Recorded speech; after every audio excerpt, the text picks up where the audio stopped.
Today, in part 2 of my MegaVacay, we'll be traveling from Hammond, Louisiana to my hometown in southwestern New Mexico, where I went to high school about 20 years ago, but who's counting? This is a really long stretch, and the going is still a little slow, so I'll have to make a pit stop overnight somewhere. My truck and rig are set up with an equalizer weight distribution hitch, and I know everything is set up correctly, but this thing really likes to sway and gets a little sketch above 65 miles per hour, so I gotta go slow. Which I guess is okay because the towing fuel economy on this thing is terrible. This is my first new Ford, so I don't have experience with another Ford to compare, but I'm pretty sure the truck is the problem because I pulled my previous Micro Mini with the same hitch and a GMC pickup, and that thing was solid as a rock. If I needed to pass someone, I could get up to 80 miles per hour for short bursts with no problems at all.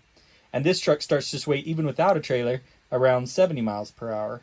Something feels loose in the rear end. I've taken it to 3 separate dealerships and they said nothing was wrong. So I'm curious. Let me know if you've got a similar setup with a 2021 and up F-150. How does yours tow? I'm assuming I just got a dud of a truck. Hopefully it's not like this in all F-150s, but I can't trade this thing fast enough for a GMC Sierra half-ton diesel. Problem is they are really hard to find right now, at least in the trim that I want. Anyway, let's check on the dogs. Oh, they're good. Moving on. So, southwestern New Mexico is where I spent most of my childhood. I attended elementary school here, and then when my parents divorced, I moved with my mom up to Utah and attended junior high there.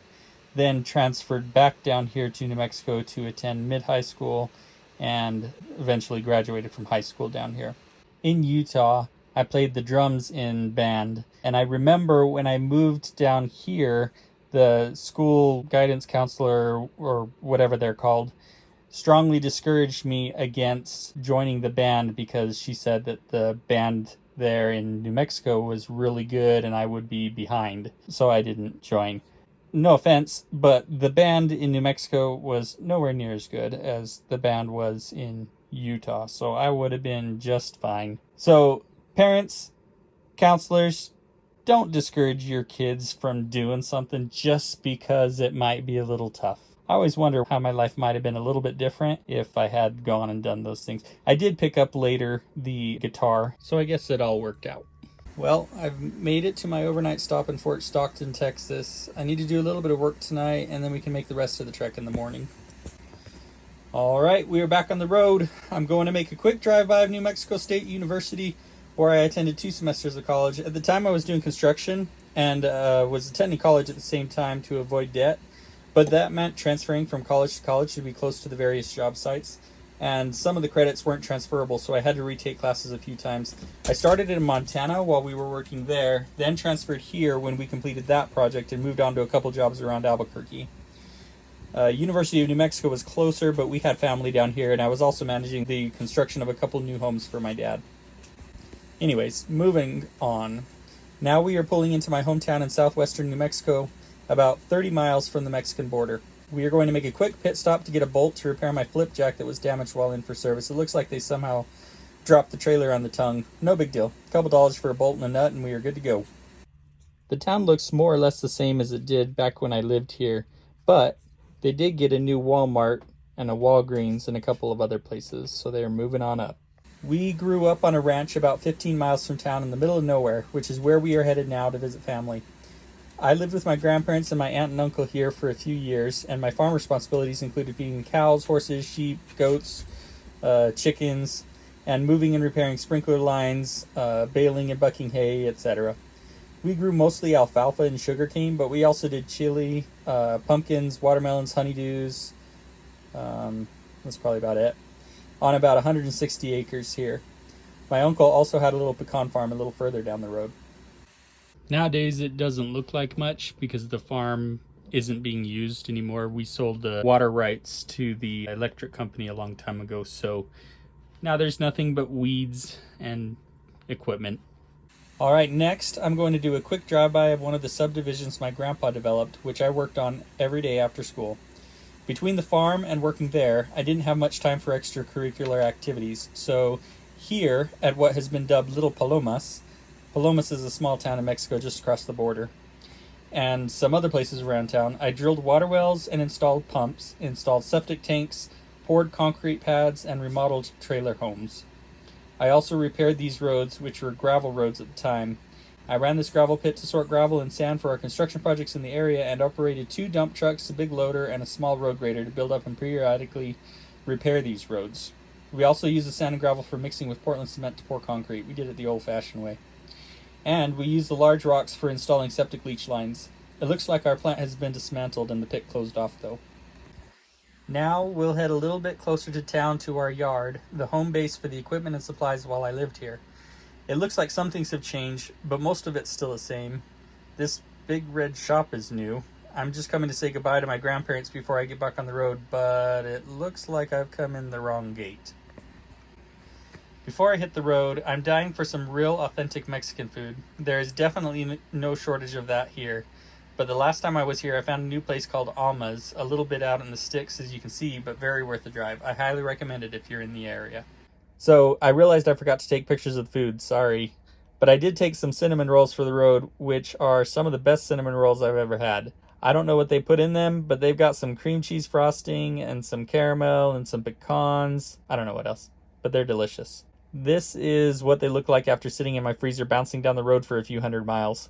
They look better when they're fresh, but they still taste almost as good reheated. Now I want to do a quick run by of a couple of the homes that we built over the years. None of these are in the family anymore, so I don't want to be creeping too long around the houses. This first house was the first house that I helped my dad build back when I was a teenager. We lived in it for a little while. And then this house next to it was originally a garage and a shed. It was later converted into a home. My dad lived in it for a couple of years, but again, now it's not in the family anymore. While trying to attend college, I supervised the construction of these 2 homes for my dad.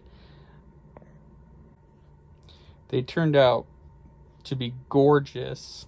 So this is us pouring the concrete slab. Obviously we did the plumbing and electrical work before that, but I don't have any pictures to show that. It's kind of boring anyway. And then we installed the sill plates, started the framing. A lot of the wood that you'll see in here was actually sourced from one of our jobs, primarily the Paliza campground construction job, which I'll show in a later video. We ran this little sawmill to produce some of these big logs that you see that are both architectural and structural in purpose.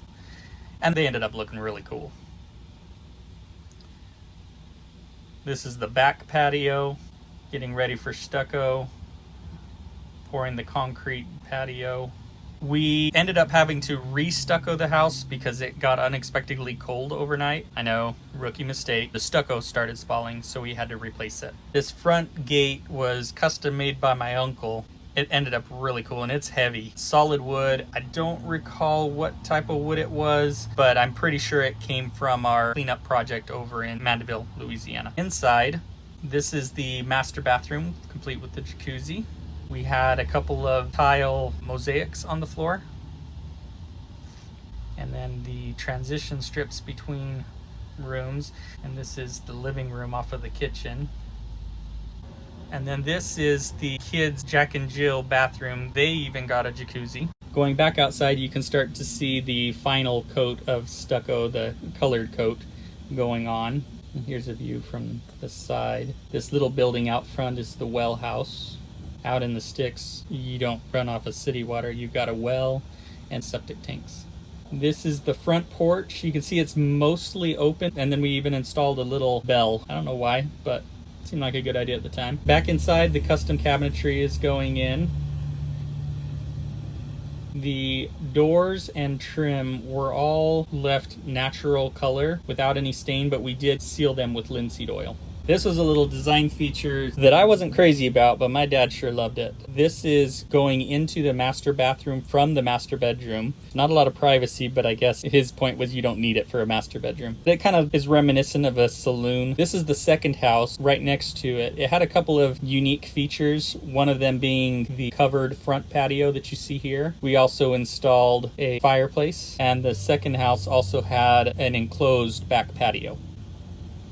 Here's me on the roof for the second house. I don't have any finished pictures of the second house, but going back to the first house, here's what the final product looked like, and the second house looked very similar. This house is staged, sort of, and ready to sell. Like I said, it turned out pretty well. Well, that concludes my stop in my old stomping grounds. Thanks for watching. Please let me know in the comments if you have any questions or some comments to add to the conversation. Thanks again, and we will see you again in part 3. Bye.